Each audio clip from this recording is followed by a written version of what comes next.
of the Parsha, and then we'll see if we can dive in and dig a little deeper. Share. Okay, I think the screen is shared. I hope.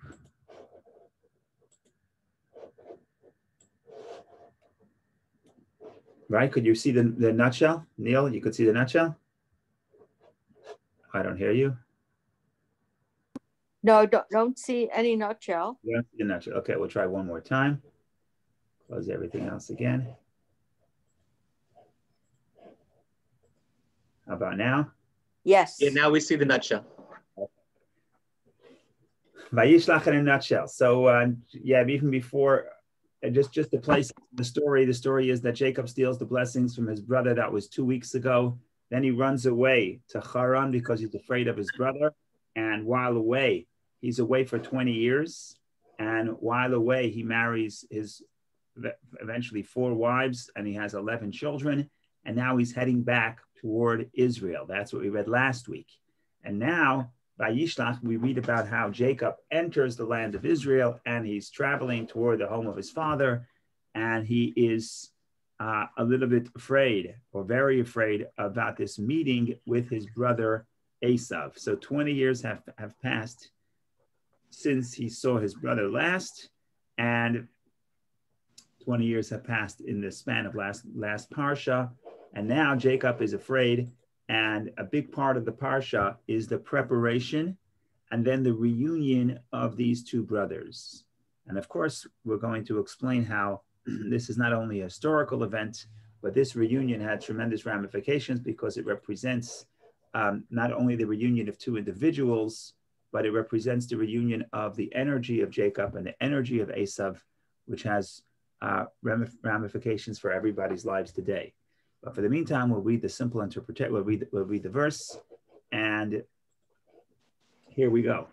Jacob returns to the Holy Land after a 20-year stay in Haran, and sends angel emissaries to Esau in hope of a reconciliation. But his messengers report that his brother is on the warpath with 400 armed men. Jacob prepares for war, prays, and sends Esau a large gift, consisting of hundreds of heads of livestock to appease him. Okay, so that's what Jacob does to prepare. He does 3 things. He prepares for war, he prays, and he sends gifts. That night, Jacob ferries his family and possessions across the Jabbok River. He, however, remains behind and encounters the angel that embodies the spirit of Esau. Okay, this is already commentary. We know he's alone, and he encounters a man, and with whom he wrestles until daybreak. Jacob suffers a dislocated hip, but vanquishes the supernal creature who bestows on him the name Israel, which means he who prevails over the divine. So this is a mysterious meeting. Even before he meets his brother, he has a confrontation with the man, which, as the nutshell points out, the sages interpret this to mean the angel who embodies the spirit of Esau. We'll see if we can explain that, hopefully. Jacob and Esau meet, embrace, and kiss, but part ways. Jacob purchases a plot of land near Shechem, whose crown prince, also called Shechem, abducts and rapes Jacob's daughter Dinah. Okay, here comes the part of the story that trigger warning, basically. Dinah's brothers Simon and Levi avenged the deed by killing all male inhabitants of the city, after rendering them vulnerable by convincing them to circumcise themselves. Jacob journeys on. Rachel dies while giving birth to her second son Benjamin, and is buried in a roadside grave near Bethlehem. She is not buried in the family plot, which is in Hebron. She is buried on the side of the road in Bethlehem.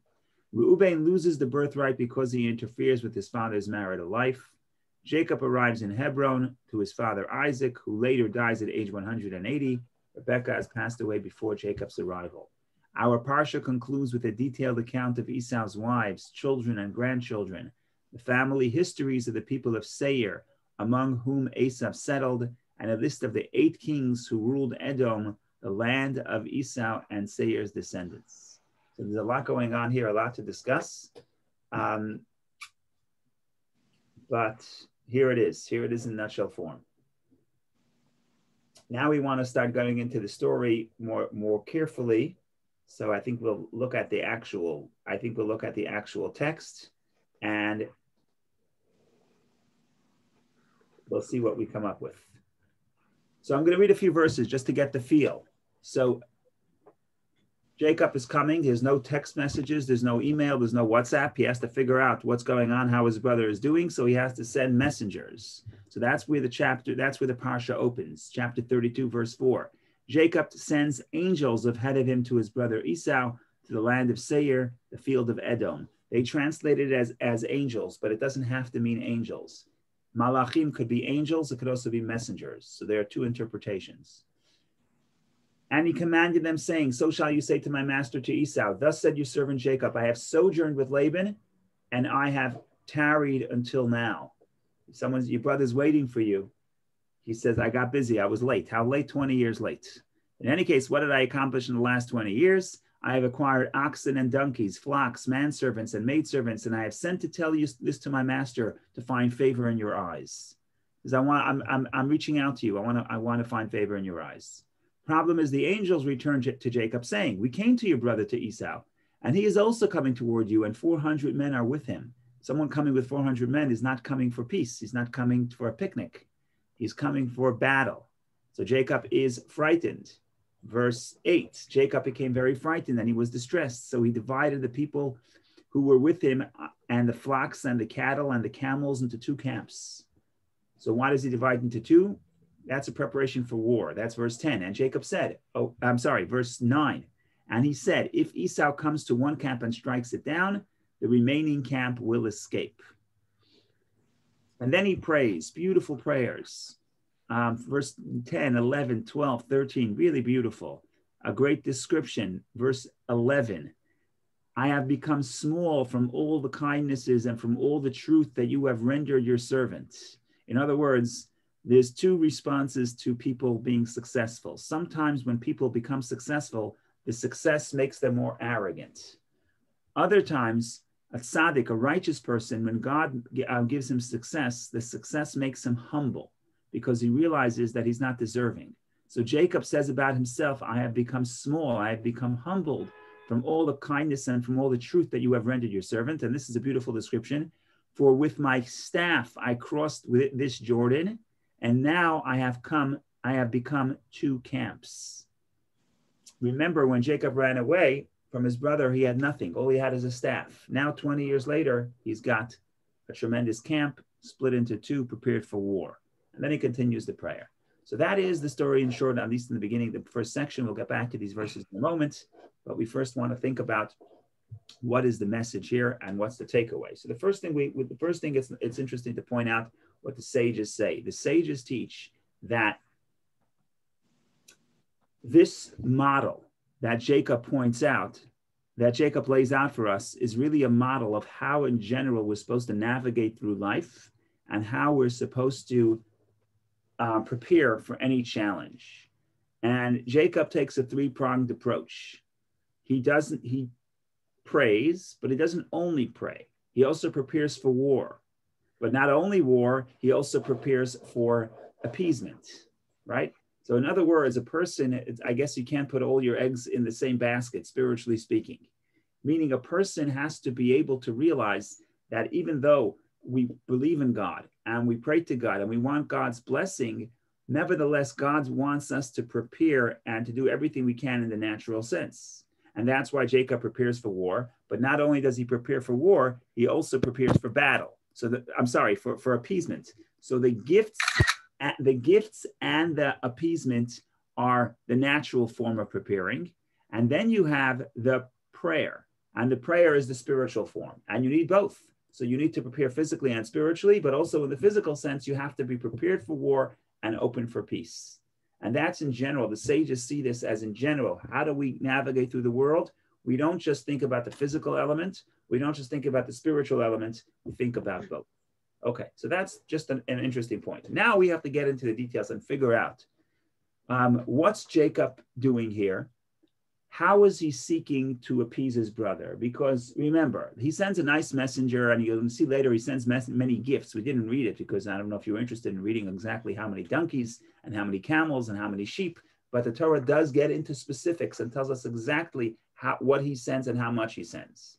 Okay, now the question is, but there's an elephant in the room here. What's the elephant in the room? He forgot to say, oh, I'm sorry for stealing your blessings, right? So now there's a tremendous history. In other words, there's a big question looming in the air. Jacob, did he steal the blessings? Was it justified that he stole the blessings?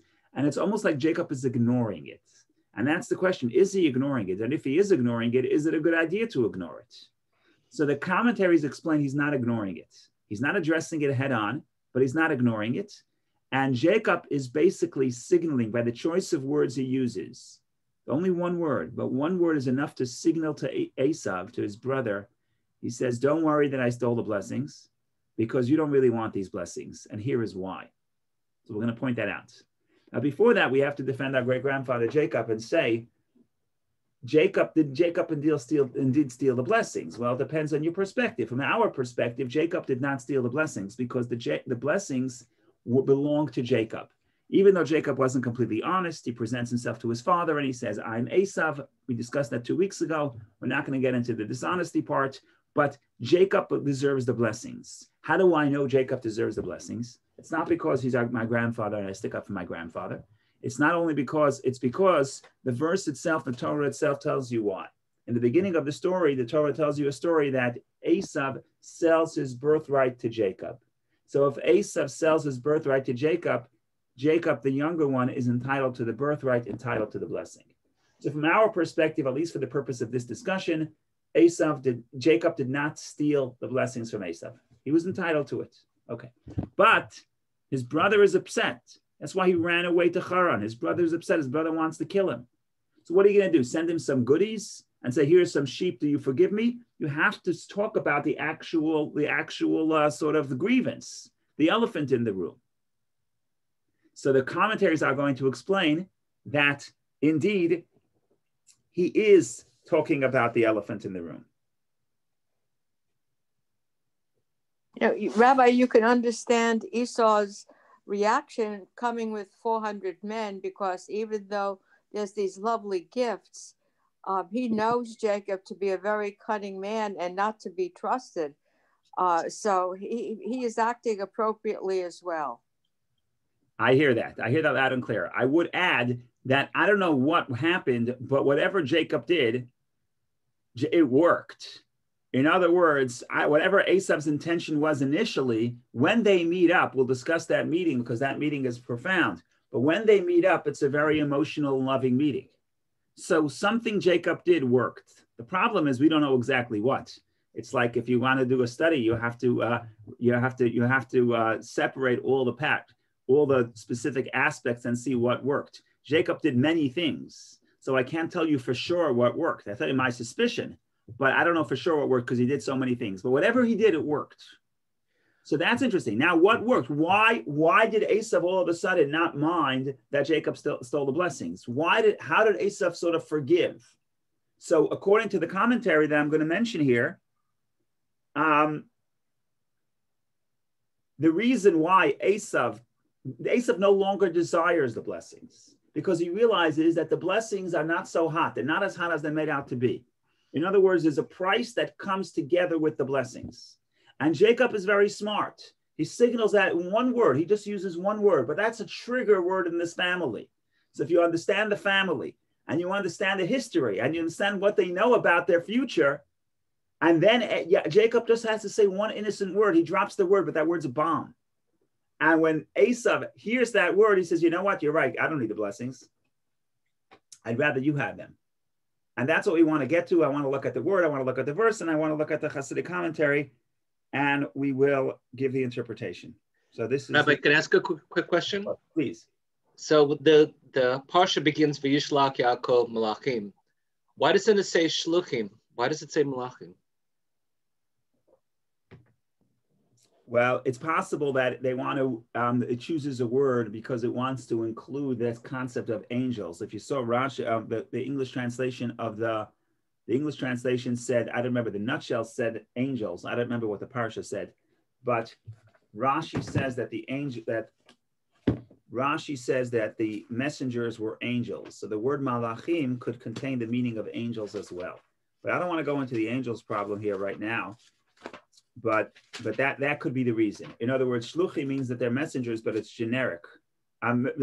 Emissaries, but it's generic. Malachim could mean different things. It could mean messengers, but it could also be angels. So they want to bring in that interpretation. I see the Art Scroll does translate angels, even though malachim, like I said, could be both. Rashi says, quotes the Medrash that says he sends angels. Okay, we'll leave the angels we'll leave the angels for now. Maybe next year we'll discuss the angels. Okay.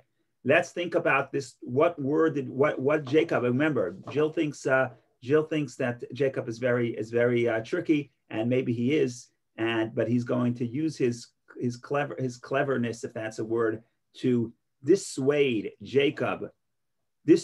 Esau from even ever wanting the blessings, and he does so innocently but effectively, at least according to the Hasidic commentary. So, do you see the screen? I think you do, right?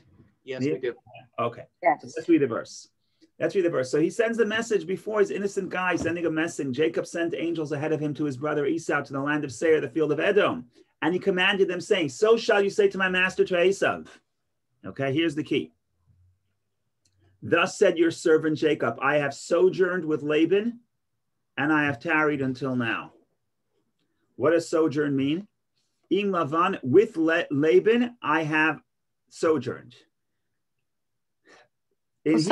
Sojourn means just to live for a while, but not permanently. That's right, live temporarily. In Hebrew, correct. In Hebrew, the word is garti. Now, in modern Hebrew, the word lagur means to live. Modern Hebrew is not sensitive to this subtlety. But in biblical Hebrew, there's a difference between living permanently and living in a way that is not permanent. In other words, it's not my home, it's not my heritage. And that's why in Hebrew, the word for a convert is ger. Same word, ger, garti. Garti means I'm living here as a foreigner. Okay? So basically what Jacob tells Esau is I was living with Lavan as a foreigner. That's all he says. And I've tarried until now. And then he says, introduction, I have a lot of possessions, I'll send you some gifts. So the Hasidic commentary says as follows. Panim Yafot is the name of the book. Fascinating interpretation. It says as follows. What is happening in the story in this family? By the way, Esau, where does Esau live? If you look at verse 4, Jacob sent angels ahead of him to his brother Esau to the land of Seir, the field of Edom. Esau does not live in Israel. Where does he live? He lives in South Jordan, Southern Jordan, Mount Edom. A little bit east of Eilat. Why does Esau live in Eilat? Why doesn't he live with his father? So we read, the Rashi mentions it in last parsha. The problem with this family is that they have a tradition from Abraham, because God spoke to Abraham at the covenant between the parts, and God tells Abraham, you should know, I'm promising you this land. It's a wonderful land. They have good hummus. They have good. They have Mediterranean. They have the beach on the Mediterranean Sea. It's a wonderful land. The problem with this land is that before you get it, you have to be a foreigner for 400 years, and they're going to be enslaved. And then I'm going to take them out of that land, and they'll return here after 400 years. So now the question is, do you want this land? You can have it, but there's a price to pay. The price to pay is to be a foreigner. So there's a saying in Aramaic, actually it's in Hebrew. There's a saying that Rashi quotes in this context that you tell the bee, the bee is wonderful. On one hand, it gives you honey. On the other hand, if you have a bee in your house, you may get stung by the bee. So there was a saying in ancient Israel where you tell the bee, I don't need your honey and I don't need your sting, right? So if you have something that's a mixed bag, there's honey here. There's an advantage. Yeah, but it also has a sting. So sometimes you say, you know what? I'd rather not have any honey and not be stung. So that's Esau's attitude. Esau's attitude is, why would I live in Israel? If I live in Israel, I'm the descendant of Abraham. I'm subjecting myself and my descendants to this Jewish destiny and fate, which is first slavery and first living as a foreigner and then becoming slaves and then returning. I don't want to pay the price. So I'm moving to Seir. When I move to Seir, it's not very far. I'm not moving very far, just moving a few, maybe 100 kilometers. But I'm now protecting myself from that destiny. Why? Because I'm not living in the land of Israel, so I don't have to pay the price for the land of Israel. Okay. What does Jacob say? Jacob steals the blessings. The blessings are the blessings for the ear of Isaac. If you get the blessings, you're going to have to pay the price of being a servant, of being a foreigner for 400 years. What does Jacob say? Jacob says, "Im Lavan garti," I sojourned with Laban. What is he telling him? I'm already paying the price. It's not that I'm paying the price. It's not that my descendants are going to have to stop paying the price. I myself, I'm paying the price for the land of Israel. I myself, I'm a sojourner. Second, he says that. Esau said that Esau is reminded, I don't want the honey, I don't want the sting. So that's one interpretation. By the way, there's a fascinating interpretation by the Kli Yakar. Kli Yakar is one of my favorite commentaries, as you know. And I think Pam is here, and it's Pam's great-grandfather, great-great-great-grandfather. So thank you, Pam. The Kli Yakar says like this: if you track Jacob's life, you'll find something fascinating. Whenever he's living outside of Israel, he's living in relative peace. Whenever he's living in Israel, he's suffering. For example, next week's parsha, it says, finally Jacob comes back to Israel after he meets his brother. Vayeshev Yaakov be'eretz megurei aviv.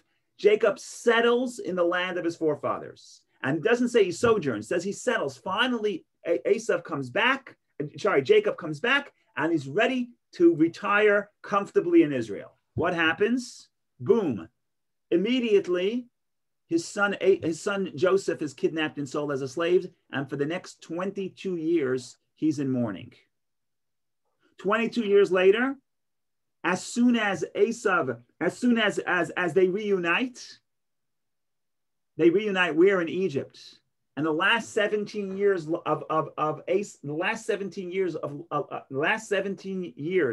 of Jacob's life are the best years of his life. But where is he? Not in Israel, in Egypt. So the Kli Yakar says, what's happening here? What's happening here is we want the clock to start ticking, the 400-year clock to start ticking. We're not going to get into the math now, but the clock starts from the birth of Isaac. So Isaac is a foreigner in Israel because he didn't really settle in the land in the same way. We'll leave Isaac alone. Jacob, if he's going to live a peaceful life in Israel, then the clock of the 400 years stops and the return to Israel is delayed.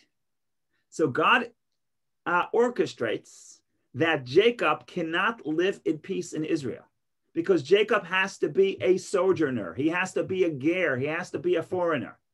And therefore, even when he's living in Israel, he's not settled. He's worrying. He's suffering. Out of Israel, he can flourish. It's fine because he's a foreigner out of Israel.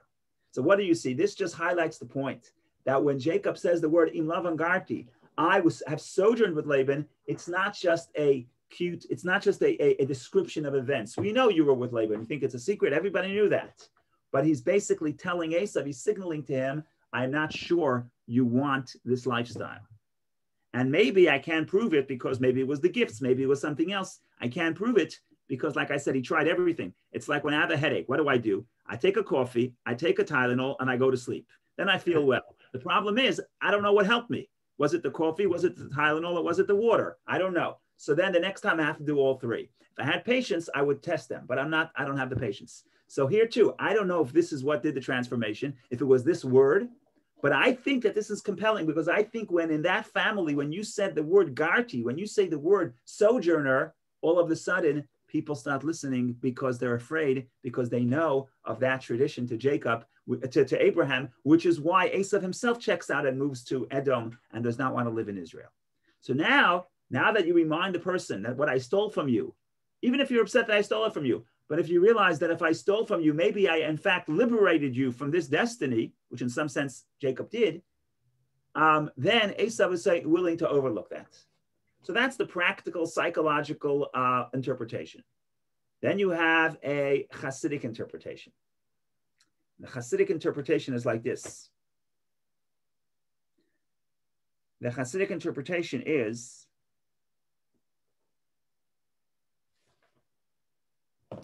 that what Jacob is telling Esau, he's telling Esau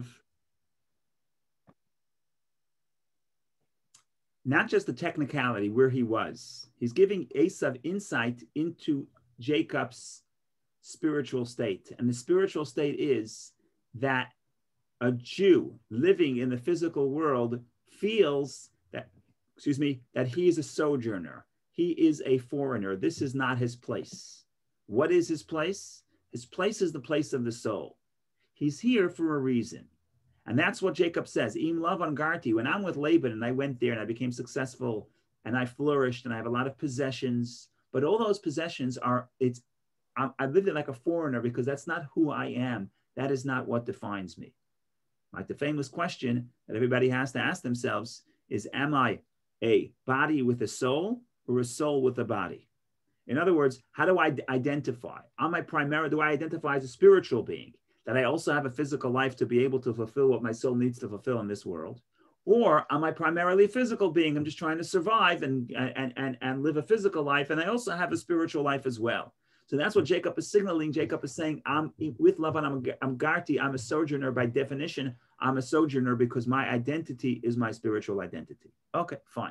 So this is the first step in our journey of Jacob understanding that he has to highlight to Esau the difference, the definition of the blessings, and remind him that the blessings are all not all what they are cracked up to be. Yes, you get blessing. Yes, you have donkeys and you have sheep and you become successful, and Israel is a wonderful place to live. But there's also a spiritual price to pay. There's also a physical price to pay. Is that if you join the Jewish story, there is going to be suffering for whatever reason, but there is going to be suffering, and you have to be willing to accept it. And he's almost signaling to Esau, you got to thank me that I helped God choose me, and you're off the hook. So that's the first idea we want to discuss. If anybody has any comments or questions, please share. Otherwise, we continue in our journey here. Can you say that part again, the Hasidic part before what you said? Am I a body with a soul or a soul with a body? The question is, Im Lavan Garti, I was with Laban. Laban represents where Jacob went out. He's out of Israel. He went out to the world. He becomes successful. He achieves some financial success. He comes back with tremendous amount of possessions. Now the question is, so when you went out there, when you went to work, are you living there or are you sojourning there? In other words, is that how you define your life, or is it just something you do? So Jacob is saying, when I'm going to earn it, when I'm working, when I went to Laban, when I went to Haran to earn a living and to achieve success in the physical realm, that doesn't define my identity. That doesn't define my life. That doesn't define who I am. It's something that I do, but it doesn't define who I am. Who am I? So here, the sages have an interesting interpretation. Rashi quotes it. Rashi says like this: the word Im Lavan Garti, with Lavan I sojourned. That word sojourned, see if I can share it again. That word sojourned, I'm pointing at it, Garti, is a numerical value. It's a gematria of Taryag, 613. Resh Yud Gimel. Okay, Taryag. So Rashi says, I'm pretty sure Rashi says it. Let's find this out. Davar Acher. Another explanation, Garti has the numerical value of 613. That is to say, I lived with the wicked Laban, but I kept the 613 commandments, and I did not learn from his evil deeds. In other words, Garti is saying my physical possessions were, in other words, the material success that I achieved is not my identity. What is my identity? My identity is alluded to in that word as well. My identity is the 613 commandments. My identity is my spiritual life. My identity is the relationship with God. All this success, all the possessions that I'm about to send you, and I'm about to show you, that is something I acquired, but that's something that I'm sojourning in that land. That's something I have, but it's not who I am. It's something I use. It's not who I am. And this applies to all possessions. Do my possessions serve me, or do I serve my possessions? It's a big question, even a psychological question. The ethics of the fathers say that the more possessions a person has, the more worries a person has. Now, it doesn't have to be that way, but if I'm defined by my possessions and my possessions are my ultimate value of self, then all day long, I'm serving my possessions. I'm worrying about my possessions. I'm worrying that my possessions are going to grow, etc. Well, ultimately, I'm a servant. I'm a servant to what is supposed to be serving me. But if I have a spiritual identity, if I have a life, if I have a spiritual life, my family, purpose, meaning, connection to God, then the possessions I have serve me. They have a purpose. They're serving me, but I'm not serving them. So that's the balance of, you have to be successful in the world, but you have to understand that that doesn't define me. And that's what Jacob is signaling to Esau. He's saying, "Im lavangarti, I was successful as a sojourner. Who am I?" Then you have to look a little deeper. You have to look at the gematria. Who am I? I'm Taryag. I'm 613. I don't mean the restaurant in Stanford. I mean the 613 commandments. Rabbi, isn't that the same word that's used in when the Jews arrive in Egypt and that they sojourn there, they don't settle there? Yeah, ger, because again, the Torah, you got, every time you hear that word in the Torah, what are we doing? We're really, it's the fruition of what God tells Abraham. Yadoya Teda, you should know, ki ger yezaracha, your descendants will be a ger, your descendants will be a sojourner. In other words, what's happening here is that the Torah is emphasizing that the prophecy to Abraham is in fact coming true. Rabbi, at a very spiritual, non-spiritual level, by saying he was a sojourner, he was telling Esau, "I'm not interested in permanently taking your land. I'm not trying to take anything. I'm willing to be a sojourner. Therefore, do not fear me." Yes, so it's an act of submission in a sense. I'm not a threat to you. But again, the reason why I love this interpretation is because otherwise, first of all, I like this interpretation for two reasons. Number one, because it explains that Jacob is not Jacob is not ignoring the elephant in the room. He's addressing it, not head on, but he's addressing it. What's the elephant in the room? I stole your blessings, right? So Jacob has to do something to at least allude to that.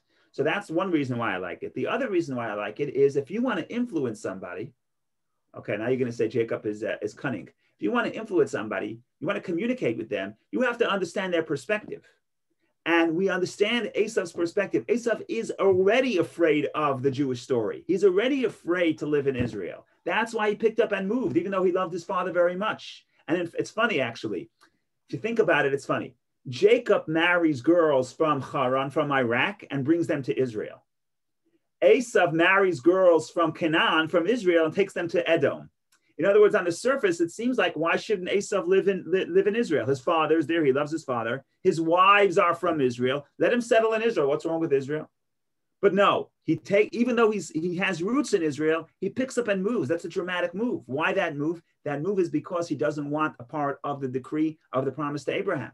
Now, Jacob understands this. Now, Jacob understands if you want to communicate with somebody, or don't convince them of something new, communicate with him on his level. And that's where Esau is. And that's why Esau, I think this was so effective. That's why, to me, if I'm Esau, this should be more effective than a few heads of cattle. That's why I like this, because if I'm Esau, I would be persuaded by this. Does Esau persuaded by this? I don't know. I can only talk for myself. Okay.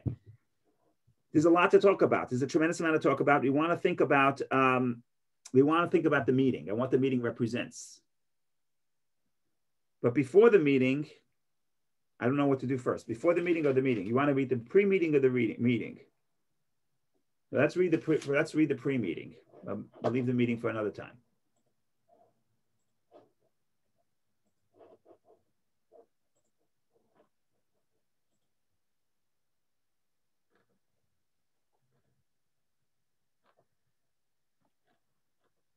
Okay, so if you're really curious, look at Genesis chapter 32, verse 14 until verse 16, and you get the exact amount of cattle that Jacob sends. Why is it so important to know? I don't know. Well, the Kabbalah explains what the significance of these numbers are, but the bottom line is it sees that the Torah is emphasizing he went out of his way to send a nice gift. Okay, now he gives him the whole speech, and then verse 22. So the gift passed on before him, and he lodged that night in the camp. So Jacob is now sends the gift toward Esau, and he's in the camp. Now, for whatever reason, in the middle of the night, that night, Jacob says we have to move. I don't know why we have to move. And so we'll read a verse 23, 24, and then we get to this mysterious angel wrestling with the angel. So let's read verse 23. And he arose during the night, and he took his 2 wives and his 2 maidservants and his 11 children, and he crossed the ford of the Jabbok. You can actually see it on the map. Jabbok, it's in Jordan. It flows from east to west into the Jordan River, I'm pretty sure. And it's a little crossing, and Jacob is coming, I believe he's coming south. So he crosses the crossing of Jabbok. And Jacob was left alone, and a man wrestled with him until the break of dawn. When he saw that he could not prevail against him, the man could not prevail against Jacob, he touched the socket of his hip, and the socket of Jacob's hip became dislocated, and he wrestled with him. And he, the angel, said, "Let me go, for dawn is breaking." But he, Jacob, said, "I will not let you unless you have blessed me." Verse 28. So he said to him, "What is your name?" And he said, "Jacob." And he said, "Your name shall no longer be called Jacob, but Israel, because you have commanding power with an angel of God and with men, and you have prevailed." The word Yisrael comes from the word sar, minister. And you're the minister over the angel and over people.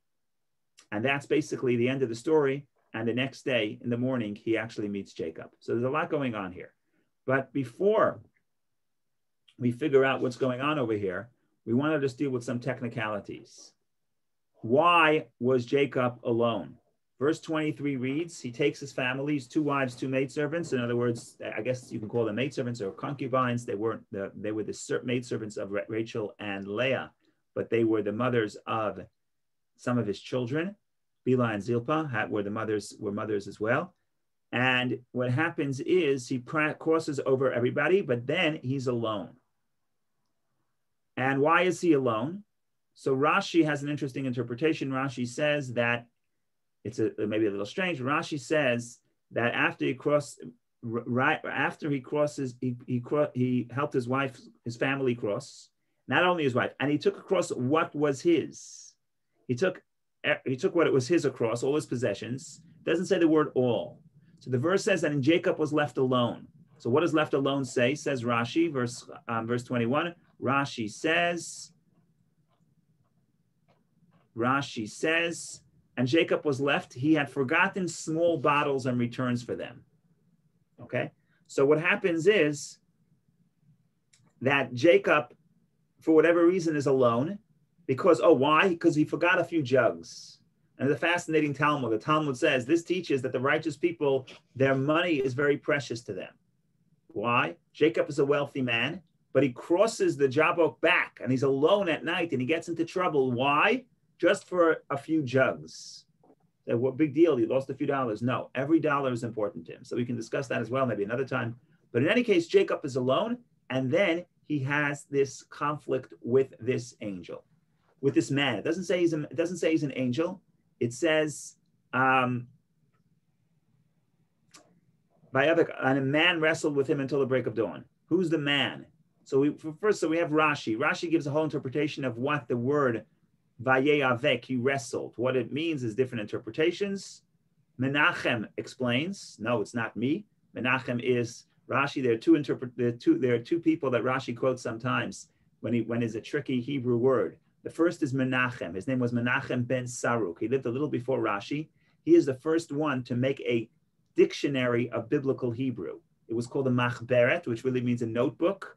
And Rashi quotes him sometimes. The other guy that Rashi quotes has a nice, Arabic name, Dunash ben Labart, and he's another guy that Rashi quotes. In any case, what is the last line? Our rabbis explained that this man was the prince, the guardian angel of Esau.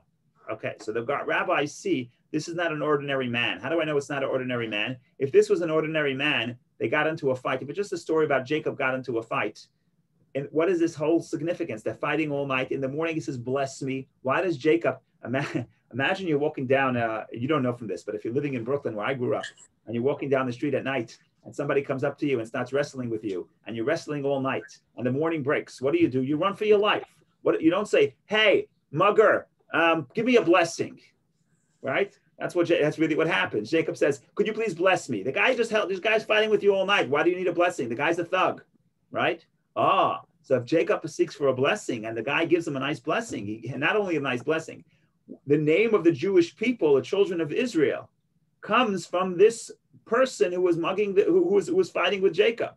So this tells the rabbis, obviously, there's something going on here, and we're talking about somebody who is there's more to the story. And who's the story? Is the angel of Esau.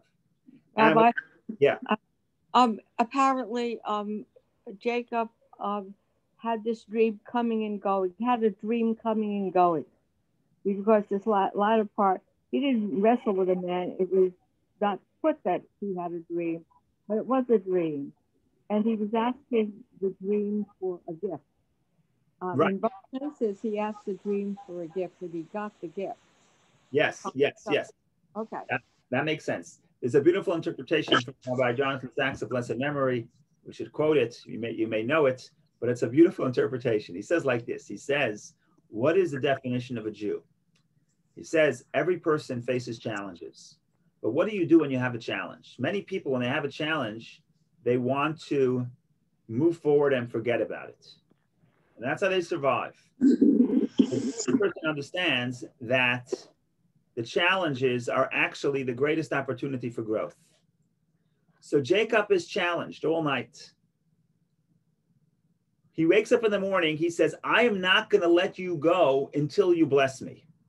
It's not only talking about this event, this is in general. Whenever you have a challenge and a difficulty, he says, I'm not going to let you go. I'm not moving on. I'm not going to let this experience pass unless you bless me. You bless me means unless I grow from this experience. So it's not just how Jacob dealt with that angel who wrestled with him all night, but the sages understand that night represents that entire exile. In other words, it's a prophecy for the suffering of the Jewish people for the past 2,000 years. We can talk about that if we get there. But the bottom line is, what Rabbi Sachs says is that's the attitude. Whenever we face a challenge, the attitude is not, how can I get out of the challenging situation as quickly as possible and move to Florida and forget about it? No, the attitude is, I cannot let this opportunity pass, this challenge pass, until I am blessed, until I learn something, until I grow from this difficulty. And that's a fascinating concept because it changes our view of challenge in general. So every challenge is a blessing in disguise. It's Jacob's job to figure out, how could I be blessed by this challenge? So that's just something to think about, a beautiful concept. Okay. So let's think about this for a second. What is this battle? What does this challenge represent? What is this what is this challenge between the wrestle between Jacob and his brother? I'm sorry, Jacob and the man, which the sages interpret as Jacob and Esau's guardian angel. What does this represent? And there are all kinds of interpretations. We'll start with the classic rabbinic interpretation, and then we go to the Kabbalistic interpretation. So the classic rabbinic interpretation by Ramban, Nachmanides, and others is that Jacob understands that these two brothers, Jacob and Esau, these two brothers are not just brothers. They are brothers, but they also represent two kingdoms, two energies, two philosophies. And this goes back to Rebekah's prophecy. When Rebekah is pregnant with the twins, God tells her, the prophet tells her, you have two kingdoms in your womb. It's not just two kids, it's two kingdoms. And these two kingdoms represent, are going to be in constant conflict. And when one is up, the other is down. They're always going to be conflicting. Eventually, the older one will serve the younger one. So we understand here that it's not just two people trying to reconcile. It's much more. It's two philosophies trying to reconcile, battling and trying to reconcile. And the sages understood, the way they read the story is that Esau, we know Esau is the father of Seir, Edom, the Edomites, but the sages who were living in the beginning of in the first century, in the second century, in the third century, when Rome was a superpower in the world, and Rome was the ones who destroyed the second temple. So the sages understood that the Romans represent the descendants of Esau, either biologically, that some of the descendants of Edom moved from Edom and helped found Rome, maybe either biologically or spiritually, that what Esau, the values that Esau likes, what Jacob tells him, what Isaac tells him, you'll live on your sword. Okay, who lived on his sword? The Roman Empire. They were the most powerful army in the world is known at that point. So, in other words, what the sages saw is the conflict between Esau and Jacob is really the conflict between the Jewish people and Rome. And then later on, as time developed, in the times of Rashi and Nachmanides, it's the Jewish people and Western Europe, where the Jews were being persecuted during the Crusades and other times. And they see this challenge as not a one-time event between Jacob and Esau meeting, but it's going to be a challenge that lasts for thousands of years. Eventually, they'll make peace. In other words, you have to read the story as follows. There's the conflict between Jacob and Esau, and then they meet up. But then that's really just the sort of the metaphor for the greater conflict. The greater conflict is between Rome and Jerusalem, and that lasts for thousands of years. Eventually, the brothers are supposed to meet up and make peace and reunite. So if you look at the story, you read the story and you see that Jacob was actually harmed. So Jill says it was a dream. The sages, some people say it's a dream, but it's a problem because he was limping. Sometimes you have a dream and the dream affects you so bad, you wake up, you're sweating. You wake up, your physical body has been affected by the dream. So if it was a dream or it wasn't a dream, bottom line is Jacob is limping. And there's actually a mitzvah. It's a fascinating concept. We have to open this up. We got to see this inside. It's unbelievable. We have to see this inside.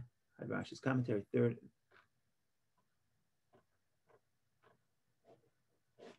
And the sun rose for him when he passed Penuel, and he was limping on his thigh. Therefore, the children of Israel may not eat the displaced tendon, which is on the socket of the hip, until this day, for he touched the socket of Jacob's hip in the hip sinew. Only Jews can figure this out. Only Jews can do this. Because our great-grandfather, thousands of years ago, was limping for one night, the next morning, soon he was healed.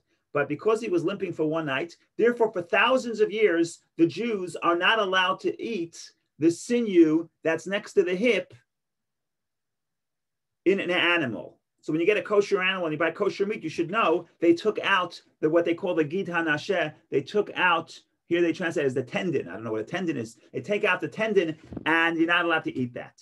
So for thousands of years, one of the 613 commandments of the Torah is to remind us that that night Jacob was harmed and therefore we're not touching the sinew. What is happening here? Why is this significant? So you're going to tell me that because Jacob had a cold, therefore forever there's a mitzvah to wear a scarf. I mean, what does this mean? So the commentary says, so Nachmanides says like this, what's really happening here? Jacob is struggling with the angel. That represents Jacob is struggling with Rome and with all the suffering that the Jewish people suffered for the past 2,000 years.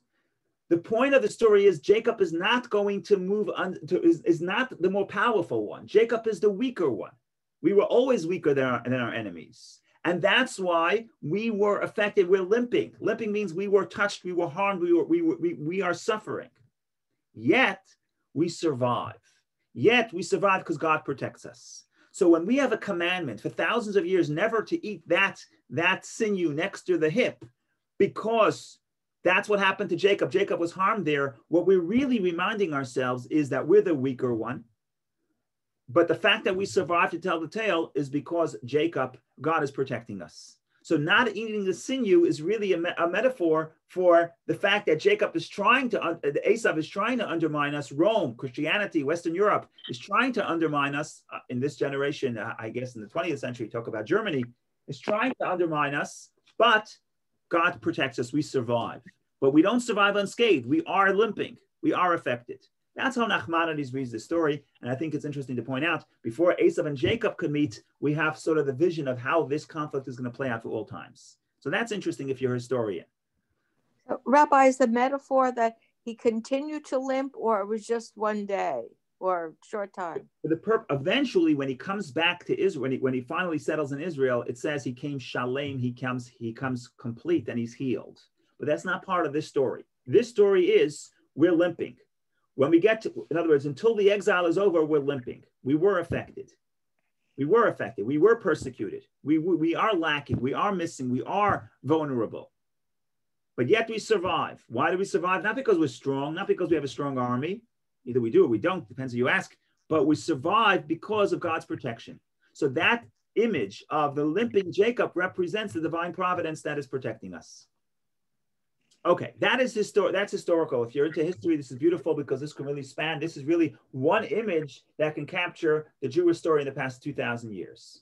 Okay, fine, but we're not. Maybe in case you're a Kabbalist, in other words, in case you want to understand and apply the story to you, now we look at the Kabbalistic perspective, and this is just as fascinating. Says the Kabbalah as follows: Jacob and Esau represent two worldviews. Before Jacob could make peace with Esau, he has to find the peace within himself. And this is actually a very funny verse. Not funny, it's actually funny. If you think about it, it's funny. The verse says as follows. I don't want to mislead you, so I want to make sure I'm quoting it correctly. The verse reads as follows.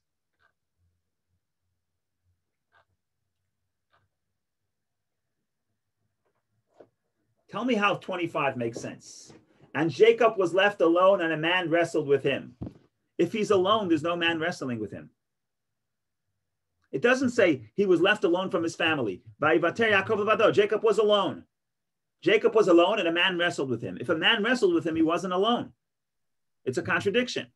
So therefore, it's not really if you can be alone with lots of people around. So psychologically, he was alone. Okay. But then there's another interpretation that the wrestling is he's alone. He's wrestling with who? He's wrestling with himself. Who's the man? Rashi says the man is the minister of Esau. Who's the minister of Esau? The minister of Esau is the Esau that's within himself.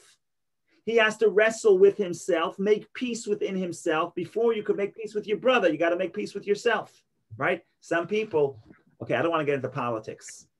Oh, should I get into politics and get into trouble? Okay, turn off all recordings. We're going to go into politics. What's the problem? Okay, I shouldn't say this. What's the problem between the Jews making peace with the Arabs? I'm for peace, don't get me wrong. The problem is that before the Jews could make peace with the Arabs have to make peace with each other, right? I can't make peace with you if I'm fighting with myself. In other words, if I'm infighting within myself, how am I going to make peace with you? Okay, that's what's happening here. How could you make peace with your brother if internally you have an inner conflict? It's not going to happen. So that's what the verse says. That's what this image is. Before you can go make peace with Esau, you have to make peace with the Esau that's within you. And it's not easy. It takes a whole night, and you're wrestling. And every word of here has tremendous Kabbalistic interpretation of what wrestling means and what the Hebrew word is of wrestling. We can go on and on. But in short, let me give the big idea, and then we can see if we can how detailed we want to go. The big idea is as follows: what does Esau represent, and what does Jacob represent? Jacob is the more spiritual of the brothers. He's sitting in the tents. He's interested in spirituality. What does Esau represent? Esau is a man of the field. He wants material blessing.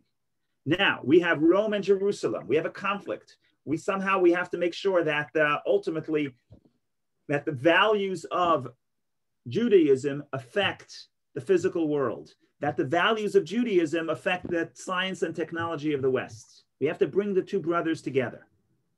And again, eventually, like we can get to that verses, but eventually we believe that will happen. That's the Messianic era, where the values of Torah affect the physical world, affect the sciences and the technology developed in the West. That's the marriage, the merge of Jacob and Esau. But before I can do that, I have to make peace with Jacob and Esau within myself. Who are the Jacob and Esau within myself? My soul and my body, my physical sense, the self-oriented part, the animal soul, and my transcendent self, my godly soul. I have to figure out how to get these two elements to work together within myself, how to get my body and soul to coexist, and more than coexist, to help each other and support each other. And then I can do it within myself. Oh, now I have a model of how to do this collectively within the world. Now I have a model how to get Jacob and Esau, the two different people represented in two different cultures, how to bring together the values of Judaism with the success of the West. I can only do that together if first within myself I struggle I struggle with my own Esau to merge the two. So that's a beautiful idea. Now, where do you see in the story that they're merging? You just see the struggle. So for that, you have to look at the Hebrew language. And I thank God Mark is here because Mark is going to like this. I probably said it in the past, but I don't know if you heard it in the past. But there's a fascinating word in the Hebrew language. And of course, Hebrew language has different connections than you have in English, and words that seem completely unrelated in the English, in the Hebrew, it's the exact same word, not even different, exact same word, because they're interconnected. Here is case in point. Case in point, we're going to bring up the word again. Jacob left alone, and a man wrestled with him. Vayeh avek. Now, vayeh avek is a strange word, wrestled. In Hebrew, there are different words for battle. Lacham, milchama is battle. Vayeh avek is a very strange word. That's why, if you remember the Rashi, there was a very long Rashi, and he quoted Menachem ben Saruk. He quoted those people. Rashi only quotes somebody. He only quotes Menachem when he has no idea what this word is from. And basically, they have a whole story where avak, where they say vayeh avek. You ready for this one? Let's open up the Rashi. Why? Just to show how interesting the Kabbalistic interpretation is. We see how everyone else struggles with this word. So, what does Rashi say? Let me find the word. Vayeh avek. Says Rashi, Menachem explains, and a man became covered with dust, derived from avak, dust, for they were raising dust with their feet through their movements. I believe, however, that it is a term meaning that he attached himself, and it is an Aramaic expression found in the Talmud after they became attached, the ivku to it, and he would tie it va'avek le'mivak. For so is the habit of two people who make strong effort to throw each other down, that one embraces the other and attaches himself to him with his arms. Okay, we have a problem here. The problem is that we have no idea what this word means. We know that it means, in this context, the context teaches us that it means wrestling, but what does avak have to do with wrestling? So Rashi says two interpretations. First interpretation, avak means dust. And when you wrestle, you kick up dust. Okay. Second interpretation, Rashi says that it means that they're hugging, that they're connected. Are you connected? You're battling. Yeah, but when you wrestle, you're hugging the other person. That's how you wrestle. All I'm trying to show that the second interpretation is not great. That's why Rashi has no proof from biblical Hebrew. He has to bring proof from an Aramaic word. I'm just trying to say this is complicated. Therefore, the Kabbalists step in. And the Kabbalists say, look at this word, vayeh avek. Okay, you know what avek means? Avek, if you say the word avuka, it's the same letters. Avuka, same letters. Avuka means a torch of fire. Say the Kabbalists, you're fighting the inner Esau. You're battling the physical element within yourself. What is the purpose? You're not battling to destroy it. You're battling to ignite it like a torch, okay? The purpose is not to fight the physical body, physical possessions, your bank account, your stocks, your investment, your vacation home, whatever it is. The purpose is not to destroy it. The purpose is you're fighting, you're struggling to ignite it, because vayeh avek means a struggle to illuminate it with a fire of holiness. So from the Kabbalistic perspective, the fight that Jacob has within himself is, how do I merge the body and the soul, that they should not be in conflict, but they can work together, where the body and the physical possessions are the torch that allow for the fire, which is the soul, to ignite. And just like you can't have a fire without the candle or the wick, or the wick, torch is really many wicks together. So just like you can't have the fire without the torch, without the candles, you can't have a body without a soul. You can't have a soul bringing light in the world without a body. So this conflict is a conflict not of destruction, of mutual destruction. In other words, it's not a conflict of one should overpower the other. It's a conflict of how do we get the two to work together to create the light. Rabbi, can I ask a question? So, yeah. I'm sorry, Jill. Is this trying to bring us to mind the midrash about Abraham seeing a house that was on fire or illuminated, but he was wondering where God was? It could be part of the struggle is to show that there's a creator to the world, so the physical world has a purpose. That's connected. Yes, I think there the emphasis is to show that there's a creator. Here the emphasis is that the physical itself is the tool to illuminate. You cannot illuminate. You can't fire without a wick. It's not going to work. You need a candle. You need a wick. You need fuel. You need a torch. You need something to ground the light. And the same thing is between the body and the soul. If the soul is in the world, it can't create any light. The soul is too lofty. So you need to have the physical world, the physical body. But on the other hand, the physical body has to allow itself to be ignited by the fire. So the struggle is not a struggle, like I said, it's not a struggle of we have to slaughter the animal, we have to slaughter the animal soul. The struggle is that abayita abak, the struggle is to create an avuka. Could we create a torch? And again, that's a struggle that happens within the self. But after you do it within yourself, you have to do it within the world. And I'm going to conclude with the fun. With it's really funny. It's probably one of the funniest images in the Torah, which is at the end. Jill's going to be happy because again, Jacob is not completely honest. At the end of the story, the brothers meet up, they hug, they kiss, they're so happy. Esau says, "Why don't you come with me to my house? I'm going to Seir. It's not just a little, just west of Eilat." Jacob is smart enough. He knows that, like they say it's very good to have a big family living in a different city. You have to be far away if you want this peace to last. So he says, you know what? I'm going to come, but I walk much slower than you because I have family, I have children, I have cattle. It takes me time. So you go home. I'm coming soon. Wait until I come to my brother to Seir. Wonderful interpretation. But the problem is Jacob never goes to meet his brother. So when is Jacob going to meet his brother? What, is he lying? So you could say yes. Rashi quotes the Talmud, says, no, he's not lying. Of course we're going to go. Of course Jacob's going to go to Seir. Of course Jacob's going to go meet Esau. When? I'll tell you when. You look at this week's Haftorah, Isaiah says that in the end of days, people are going to go from Mount Zion and go to Mount Seir. At the end of days, Jacob, the Jews, are going to meet up with the descendants of Esau, and then God will reign in the world. In other words, Jacob is going to meet Esau. It's only going to take 3,000 years. In 3,000 years, I'm coming soon. 3,000 years. What are we saying here? We're saying that, of course, the purpose of creation is that the spirituality of Jacob and the physical might of Esau should meet up and merge and work together to make God the king of the world. In other words, to bring the goodness and holiness of God into the world. The problem is it's a process. It takes time. We can't do it prematurely. So it's going to take 3,000 years. But eventually, that's the end of the story. The end of the entire story, the entire purpose of creation is when Jacob and Esau meet. So there was a moment of meeting in this parsha. But if you want to say, when is this going to happen globally and fully and completely, where the holiness of Jacob is going to merge and sanctify and illuminate the material success of Jacob, of Esau, that's going to happen. And as soon as that happens, that's the end of days. That's when God will reign in the world. But again, God cannot reign in the world with just fire or with just torch, or meaning that just the candle of the torch. You have to have both there. You have to have body and soul. So the bottom line is, we have this story, the way it plays out within ourselves, and then we have the story, the way it plays out in history.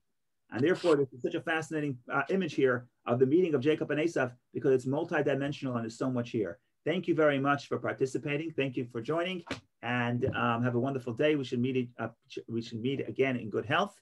If anybody has any questions or comments or jokes or whatever else, please share. Thank you, Rabbi. Have a great day. Rabbi. Thank you. Thanks, Rabbi. Observation, Rabbi. Yesterday of about Rashi, talking about Rashbi and the tradition of promise you that we'll talk about it. You have to come back next year. No, I'm kidding. I'm going to talk about it soon in 3,000 years. No. What is Rashbi saying? Rashbi is saying that it was sincere at that moment, but it's not sincere. In other words, ultimately, there's hate between the two. What Rashbi is telling you is, make no mistake. Don't think that because at that moment they kissed and they hugged, we solved all our problems. Don't think that the conflict between what Jacob represents and what Esau represents, between Jerusalem and Rome, don't think the conflict is over. In fact, the conflict is just starting. But right? where is the evidence where the rabbis talk about that it's absolutely clear that Esau still hates him? When they say Esau, they don't mean Grandpa Esau. They mean the Roman Empire. Okay? The problem is that when you're living under the Roman Empire, you can't say the Roman Empire, right? Because they're too strong. It's illegal. They're going to kill you. So you have to understand, when the rabbis are talking about the conflict of Jacob and Esau, you have to understand what they're really saying. What they're really saying is the energy that Esau represents, the Roman Empire, is at some point has not yet been reconciled with Jacob. What's the evidence? Open up the newspaper when in the days of Rabbi Shimon Bar Yochai. Shimon Bar Yochai was living under terrible Roman persecution, right? So what Rabbi Shimon Bar Yochai is telling you, make no mistake, Esau and Jacob, they meet, it's nice, but with the energy that they represent, the force of the sword and the force of the soul are not yet are still in tremendous conflict. Over time, that conflict is being reconciled, and we are much better off than we were in the Rashbi's times. But I hate to be politically incorrect. In the 20th century, we see the hate of Esau to Jacob. Now, what's Esau? Esau doesn't mean, am I saying that the Nazis are the direct descendants of Esau? No. By the way, I'm not going to get into that question, but I'm saying the energy, the fact that the might of the sword and the sciences, the most developed nation on earth in the realm of sciences, could still fight Jacob like that. What does that mean? It means that Esau, the energy of Esau and the energy of Jacob are in conflict. Does this mean our great-grandfather Esau hated our great-grandfather Jacob? It doesn't have to mean that. But it means that that energy, the energy that Esau represents, is still in terrible conflict with Jacob. And if you find moments where they're in peace, that's temporary. Jacob and Esau hugged. We know that in the days of the Talmud, that we know that the days of Rabbi Yehuda Anasi, Rabbi Yehuda the Prince, the author of the Mishnah, there was a reprieve in the Roman persecution, and the Caesar was a great friend of Rabbi Yehuda the Prince, and that's why we were able to write the Mishnah. So that was a moment of Jacob and Esau becoming friends again.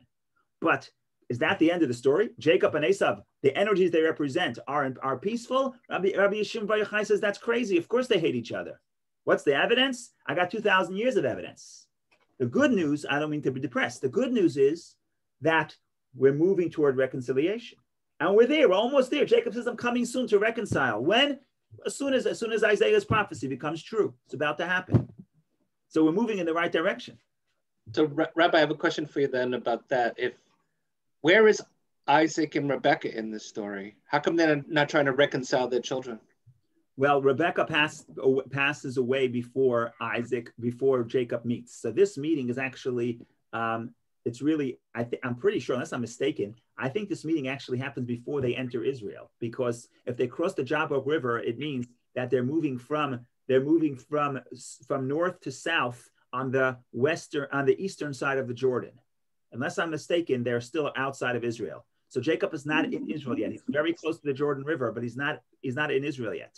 So they didn't really get back to the parents, and the parents are not parties here. In other words, I don't know that they're in the position to make that peace. These are adult children. They have their own identities, and in some ways, they're actually fighting for the love of the mother and father, or certainly of the father. And the mother, I'm sure Esau does not have the best relationship with his mother. I don't know if they're in the position to help here. In other words, at the end of the day, when the kids grow up, the parents have less and less to do, and the adult kids have to work it out on their own. Maybe that's part of it. Maybe that's part of the message.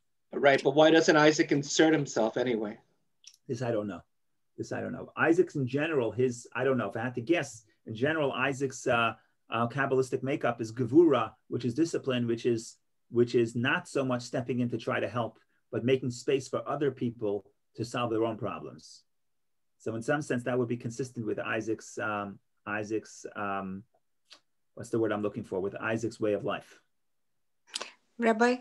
Yes. Can I have a question about, clarify a little bit the idea of internal struggle? So if internal struggle is the result of injury, is it also a result of acquiring a new name? So the new name of Israel, is it also a result of our internal struggle with ourselves? We didn't have time to discuss the name, but the name represents part of me. Okay, we didn't have time to go into this, but in short, very short, part of you struggles, part of you does not. The more spiritual, lofty side of self does not have a struggle. Mm-hmm. So Yisrael represents the part of you doesn't struggle. Jacob represents the part of you that's struggling. So for example, I struggle with temptation. Do I struggle with temptation? Part of me does, part of me doesn't. When you get to the deeper core of self, you don't struggle with temptation. You know what's right and wrong, right? The question is, could I tap into my Israel? Or am I stuck in the Jacob? And it's not so easy. You have both. And you're never gonna lose one. And the Kabbalists explain that the Jew in general, in the 6 days of the week, we're more on the Jacob mode, where we're struggling with the world. On Shabbat, it's much easier to touch the Israel mode. Israel means kisarita. You became a minister of the struggle. You solved the struggle. There's a place within your soul where temptation is no longer tempting. right? But you have to access that. It's not always easy, but but you have to know you have that ability. You have that ability. This part of you does not struggle. Part of you does struggle. They're both true.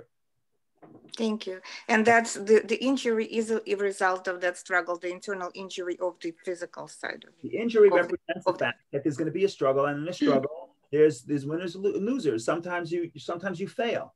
The injury is the failure. If you struggle to do anything, you struggle to be a better person, you're going to have some failings. That's not the question. The question is, could you grow from the failing? Could you tell the failing, could you bless me? Right? But of course you're going to fail, and failure is not a problem. Failure is inevitable. But the response to failure, the proper response to do is use that as a motivator for greater growth. Rabbi, quick question. Yeah. I think it was verse 25. It says Jacob was left alone, and then he wrestled with this man. Yes. The key that I'm trying to focus on, he was left alone. Who was with him that they left him alone? His family. If you notice the story, what he does is that he takes his family. He moves his family across the river or a stream, whatever you want to call it. Yeah. And then he goes back to get a few tchotchkes, to get a few shmatis. Yeah. So because when he says he's alone, he means he's no longer with his family. I see, because they left him alone. It says he was left alone, which means they. Vayivater means he remained. He remained alone. Vayivater doesn't have to mean they left him. That's just the English translation. Vayivater literally means he remained alone. Oh, okay. Thank you. Last week. Yeah. Can I keep asking or no? Please. Last week, and I think the week before, we talked about when names are mentioned more than once in certain ways. And there were 3 examples that I found this week. One, it kept saying Dinah, daughter of Leah, whom she had born to Jacob. That was 2 times. Shechem, the son of Hamor, was many times. And Esau, he is Edom, many times. Very good. Very good. The problem is we can't do it all at once. Yeah, you're right. Every time you're attributing Dinah to Leah multiple times, Rashi points about it. The commentaries talk about it. Dinah has the energy of her mother, and she's supposed to rectify what her mother didn't rectify. But yes, that emphasis is very significant. I don't think we have time to get into it today. We have to save something for next year. Thank you. But you're right. The observation is great. Same with Shechem and Hamor. Same question. How could you blame the entire city for what one guy did? Well, he's the son of Hamor. He represents the energy and the culture of the entire society. See what I'm saying? So these are all the great observation. Thank you. Thank you. Okay, wonderful day, everybody, and we'll see each other in good health, God willing. Amen. Be well. Amen.